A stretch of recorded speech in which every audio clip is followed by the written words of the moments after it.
suntem printre cei mai buni, dintre cei mai buni. Nicu Bocancea, master florist internațional, pentru că da, este unul dintre cei mai buni floriști din lume.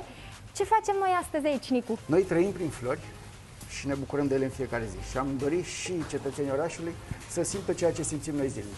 Practic ți-ai propus ca în 50 de zile, în fiecare zi, să concepi câte o acțiune de înfrumusețare a orașului Am nostru. numit manifestul 50 de zile pentru 50 de ani. Și în fiecare zi avem concursul de a gândi și de a veni cu o idee trăznită, dar în același timp frumoasă și emoțională, și a arătat ce putem face și a atrage atenția asupra unor reguli, dar și nereguli din orașul nostru. Organizăm o trecere de pietoni din flori naturale, noi nu lucrăm decât cu flori naturale, și pe care o montăm pe aceste cadre, o ducem, o punem la fața locului, facem câteva poze și apoi o să o luăm pentru a nu încurca circulația. Dar în primul rând vrem să atragem atenția asupra trecerii de pietoni, unde oamenii ar trebui să se simtă în siguranță și odată șoferii să fie atenți. Printre episoadele dinainte, amintim așa, 1000 de mucuri de țigară strânse de pe stradă, din care ai conceput un... Am construit o structură florală, banca din fața Teatrului Național, ar mai fi...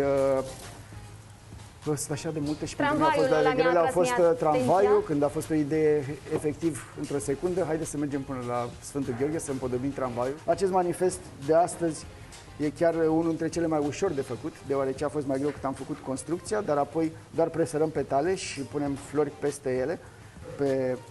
Ați mai făcut, apropo, uite că mi-am mai amintit un episod, ați mai avut acel episod cu I Love Bucharest, de la Palatul Regal. Vă las să lucrați pentru că mai aveți încă 3 tăvi de umplut. Mulțumim. Apoi mergem în stradă, da? Să facem efectiv trecerea aceasta de pietoni. Cât putem de repede.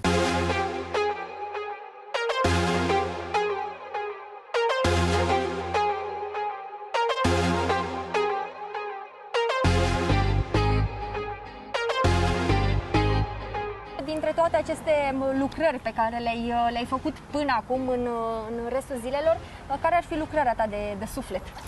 Sincer, nu pot să spun că am o lucrare de care sunt cel mai încântat. Toate lucrurile au fost de suflet, dar cea mai de suflet a fost cea cu copiii mei și cu copiii prietenilor mei cu care am fost și am filmat și am făcut pozele pentru începutul anului școlar.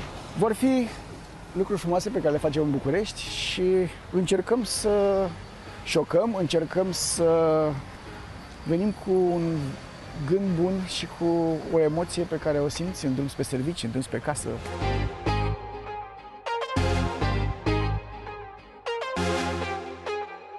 Ai văzut asta în familie? De când erai mic te-ai gândit să faci meseria aceasta? Cochetez cu florile de când sunt mic, dar eu am făcut facultatea de drept. Urma să mă fac notar, visul meu era să mă fac notar. Visul fiecărui tânăr este să facă bani mulți. Și apoi au intervenit unele situații în familie, a trebuit să-i ajut pe părinții mei și cumva am descoperit că aceasta mi-e menirea și nu văd nimic altceva ce aș putea face în lumea asta și cred că n-aș exista dacă n-aș fi în jurul florilor. Este gata trecerea de pietoni? Este gata trecerea. Poți să treci cu mine dacă vrei?